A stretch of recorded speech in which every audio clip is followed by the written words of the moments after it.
Hello everyone, मैं Mohammad Usman and welcome back to my channel level up with Usman. इस video में हम बात करेंगे कि as being a software engineer आप अपना टाइम ऑप्टिमली कैसे मैनेज कर सकते हैं और अपनी प्रोडक्टिविटी कैसे इंक्रीज कर सकते हैं। मैंने ऑलमोस्ट 13 साल पहले सॉफ्टवेयर इंजीनियरिंग में अपना करियर स्टार्ट किया और मैं इस वक्त मेटा में टेक लीड हूँ। इस वीडियो में आपको बताने वाला हूँ कि मैं अपना टाइम कैसे मैनेज करता हूँ। मैंने इस वीडियो को 2 पार्ट्स में डिवाइड किया है। सबसे पहले हम ये देखेंगे कि टाइम को प्लान करने का बेस्ट मेथड क्या है और फिर उस प्लान को सक्सेसफुली एग्जीक्यूट कैसे करना है।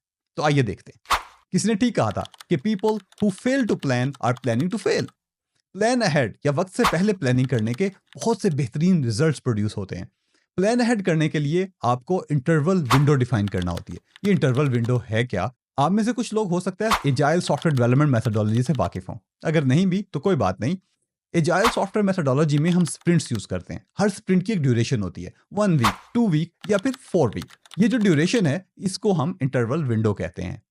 मैं अपने स्प्रिंट प्लानिंग के लिए 1 महीने की इंटरवल विंडो डिफाइन करता हूं। ये आपके लिए डिफरेंट हो सकती हैं, 1 वीक, 2 वीक या 4 वीक्स। 1 मंथ की प्लानिंग जरा रीजनेबल है। इससे ज्यादा अरसे की प्लानिंग ग्रेनुलर लेवल पे जरा मुश्किल हो जाती है। जब आपने अपनी इंटरवल विंडो या स्प्रिंट लेंथ डिफाइन कर ली तो अपने 3 इंपॉर्टेंट चीजों पे फोकस कर ली। सबसे पहले आपने अपने गोल्स को टास्क में कन्वर्ट करना है। फॉर एग्जाम्पल, आप एक स्टूडेंट मैनेजमेंट सिस्टम पे काम कर रहे हैं और आपकी स्प्रिंट के गोल्स हैं कि आपने स्टूडेंट एनरोलमेंट को कंप्लीट करना है। आपके जो भी गोल्स हैं आपने उन गोल्स को टास्क में कन्वर्ट करना है। कोई भी टास्क 3 दिन से ज्यादा बड़ा नहीं होना चाहिए। टास्क कम से कम चंद मिनट्स का हो सकता है लेकिन मैक्सिमम 3 दिन से बड़ा ना हो। अगर कोई भी टास्क 3 दिन से बड़ा है तो उसको फर्दर डिवाइड करें ताकि वो 3 दिन या उससे कम हो जाए। अब सवाल ये है कि एक टास्क को किए बगैर मुझे कैसे पता चलेगा कि कितने टाइम में खत्म होगा। ये एक स्किल है जिसके बारे में नेक्स्ट बात करने वाला हूं और वो है एस्टिमेशन। एस्टिमेशन एक स्किल है जो कि ओवर टाइम डेवलप होती है। जब आप अपने गोल्स को टास्क में डिवाइड कर रहे हैं तो आपने हर टास्क को एक एजुकेटेड गेस देना है। जरूरी नहीं कि वो गेस 100% ठीक हो, but make your best guess. तो फिर होगा क्या? अब 3 पॉसिबिलिटीज हैं। या तो वो टास्क उतने ही टाइम में कंप्लीट हो जाएगा जो आपने गेस किया था, या फिर वो उससे ज्यादा टाइम ले लेगा, या फिर वो उससे कम टाइम लेगा। तो एस्टिमेशन की टेक्निक को बेहतर करने के लिए मैं आपको एक एक्सरसाइज बताता हूं। उसका नाम है रेट्रोस्पेक्शन। हर महीने के एंड में आपने तमाम उन टास्क को एनालाइज करना है जिनमें टाइम कम या ज्यादा लगा। अगर वो टाइम ज्यादा लगा फिर आपने ये देखना है कि वो कौन सी प्रॉब्लम्स थी जिसकी वजह से टाइम ज्यादा लगा, जिनको आपने एस्टिमेट करते हुए कंसिडर नहीं किया था और वो बाद में आई। और अगर टाइम कम लगा तो फिर आपने ये देखना है कि वो कौन सी वजह थी जिसकी वजह से कम टाइम लगा। इसमें से होने वाली लर्निंग्स को आप अपने अगले महीने की एस्टिमेशंस के अंदर इस्तेमाल करें। इस तरह से ओवर द टाइम आपकी एस्टिमेशन की स्किल बेहतर होती जाएगी। आपके जो भी टास्क होंगे उनमें से कुछ ज्यादा इंपॉर्टेंट होंगे और कुछ कम इंपॉर्टेंट होंगे। तो नेक्स्ट काम आपने ये करना है कि अपने तमाम टास्क को प्रायोरिटी असाइन करनी है। प्रायोरिटी असाइन करना हमेशा आसान नहीं होता। यहाँ पर हम ब्रायन ट्रेसी की बुक ईट दैट फ्रॉग से हेल्प ले सकते हैं। ब्रायन ट्रेसी ने अपनी बुक में एक टेक्निक बताई है जिसका नाम है ABCDE टेक्निक।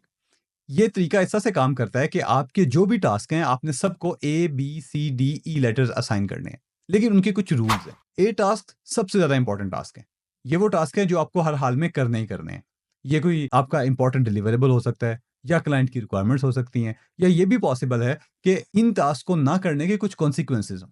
ए टास्क की एक शर्त है, ये 3 से ज्यादा नहीं होने चाहिए। आप इनको A1, A2 और A3 कह सकते, और आपने ये टास्क करने भी ऑर्डर में है। ब्रायन ट्रेसी इन टास्क को फ्रॉग कहता है जो आपने हर हाल में खाना ही खाना है। फिर हैं बी टास्क। ये मीडियम प्रायोरिटी टास्क हैं, ये भी आपको लाजमी करने हैं, लेकिन इनको करने की एक शर्त है। आप बी टास्क उस वक्त तक स्टार्ट नहीं कर सकते जब तक सारे ए टास्क कंप्लीट ना हो जाएं। फिर हैं सी टास्क। ये लो प्रायोरिटी टास्क हैं, ये भी आपको करने हैं, लेकिन सी टास्क वो हैं जिनको आप डिले भी कर दें या जिनको आप ना भी करें, इससे आपके प्रोजेक्ट गोल पे कोई डायरेक्ट इंपैक्ट नहीं पड़ेगा। डी टास्क वो हैं जिनको आप डेलीगेट कर सकते हैं। किसी को थोड़ा समझाने के बाद आप उनको असाइन कर सकते हैं, या ये भी हो सकता है ये वो टास्क हैं जो आपके करने के ही नहीं है, जो किसी और के करने के टास्क हैं, तो आपने ये उनको असाइन करने हैं। और फिर है ई टास्क।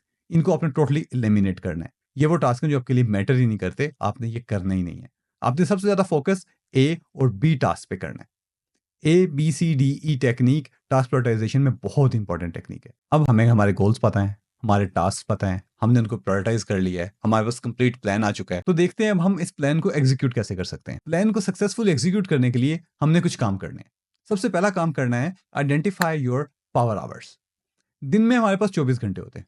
अगर हम नींद के 8 घंटे निकाल दें तो बाकी 16 घंटे हैं। इंसान सारा दिन प्रोडक्टिव नहीं हो सकता, बल्कि रिसर्च से यह साबित है कि दिन में सिर्फ 3 से 5 घंटे ही इंसान प्रोडक्टिव होता है।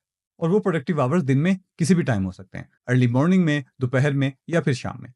आपने अपने वो पावर आवर्स आइडेंटिफाई करने हैं। आपके पावर आवर्स कंसेक्टिव भी हो सकते हैं या फिर डिफरेंट ब्लॉक्स में भी हो सकते हैं। जब आप अपने पावर आवर्स को आइडेंटिफाई कर लें तो उनको कैलेंडर पे डाल दें और वो टाइम ब्लॉक कर दें। आपने उन पावर आवर्स में और कुछ नहीं करना ए और बी टास्क के अलावा। अगर बाकी जो भी काम है, अगर मीटिंग्स हैं या कोई और काम है, तो उनको पावर आवर्स से पहले या बाद में मूव कर लें।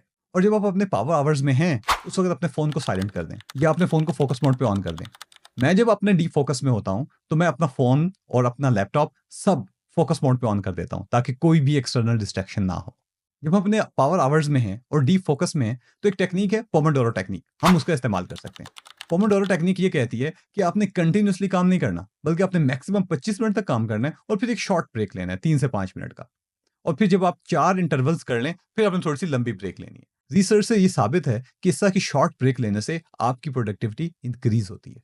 एंड्रयू हम्मन के मुताबिक 99% इंसानों को टास्क के बीच में 2 से 5 मिनट की ब्रेक चाहिए होती है, ताकि वो ऑप्टिमली परफॉर्म कर सकें।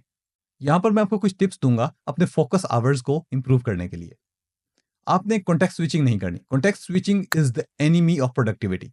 एक वक़्त में एक ही चीज़ पर फोकस करें और जब वो कंप्लीट हो जाए, तो दूसरी चीज़ स्टार्ट करें।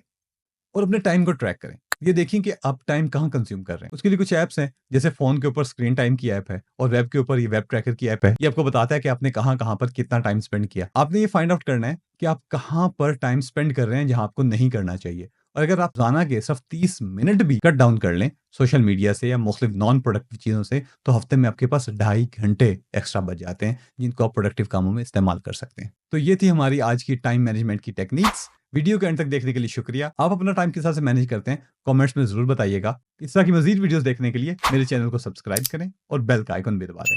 मिलते हैं अगली वीडियो में, तब तक के लिए खुश रहें और कोड करते रहें।